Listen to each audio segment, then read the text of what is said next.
જય માતાજી, જય શ્રી રામ બધાને. તો આજે આપણે જઈએ છીએ પાકિસ્તાન બોર્ડર બાજુ, જેનો રસ્તો અહીંયાથી એકદમ સીધો નાકની દાંડીએ. નજારો તમે જોઈ શકો છો.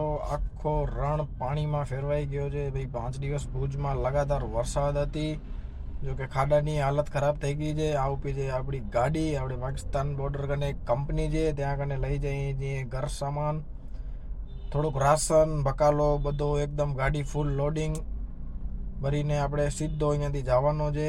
વચ્ચે આવશે રોડ ઓફ હેવન, જેનું નામ તમે સાંભળ્યો હશે.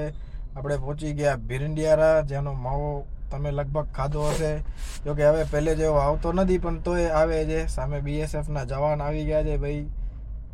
ઘા સ્પીડમાં જીપ્સી કાઢીને ગયા. આવું બીજી આપણી ગાડી. આપણે પહોંચી આવ્યા છીએ ખાવડા. હવે આપણે ખાલી 30 કિલોમીટર પાકિસ્તાન બોર્ડર બચી ગઈ છે. આખો રણ પાણીમાં ફેરવાઈ ગયો છે ભાઈ. નજારો છે જોરદાર એકદમ. રસ્તાની હાલત ખરાબ થઈ ગઈ છે. આપણે અહીંયાથી એકદમ સીધો જવાનો છે. આ ઊભી છે ગાડી. ત્યાંથી આપણે નીકળી ગયા. બે બાજુ પાણી એમ લાગે છે દરિયાની વચ્ચેથી આપણે રસ્તો ચીરીને ગાડી જાય છે. નજારો છે જોરદાર. સિંગલ પટ્ટી રસ્તો છે. હવે આપણે ખાલી 30-35 કિલોમીટર રહી ગઈ છે પાકિસ્તાન બોર્ડર. બસ આપણે પહોંચવા જ આવ્યા છીએ. આપણે પહોંચી આવ્યા છીએ કંપનીમાં. આપણી ગાડી અંદર જાય એમ છે નહીં. શું કામ કે રસ્તો એકદમ ખરાબ થઈ ગયો છે. એકદમ મીઠો છે ને નીચે પાણીના કારણે રસ્તો ધોવાઈ ગયો છે. JCB વાળા ભાઈને આપણે બોલાવી આવ્યા છીએ. JCB વાળા ભાઈ પહોંચી આવ્યા છે. કામ ચાલુ થઈ ગયું છે. આ ઊભી છે આપણી ગાડી. ગાડીમાં રાશન બધું ભરેલો છે. આખા રસ્તે ફૂલ વરસાદ ચાલુ હતી. હજી પણ વરસાદ ચાલુ છે, તમે જોઈ શકો છો. JCB વાળા ભાઈ પોતાનું કામ કરે છે.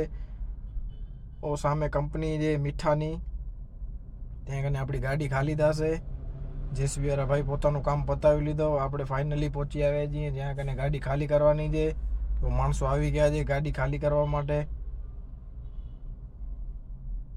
બસ થોડીક જ વારમાં આપણી ગાડી થશે ખાલી ને આપણે પાછા આવશું ભુજ.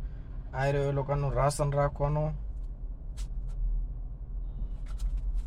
ગાડી ખાલી થવાની જ છે. બસ ગાડી ખાલી થાય એટલે આપણે નીકળીએ ભુજ. આપણે નીકળી ગયા ભુજ. સાંજનો એકદમ જોરદાર નજારો, ફૂલ વરસાદ, આસમાનમાં વાદળા વીજળી.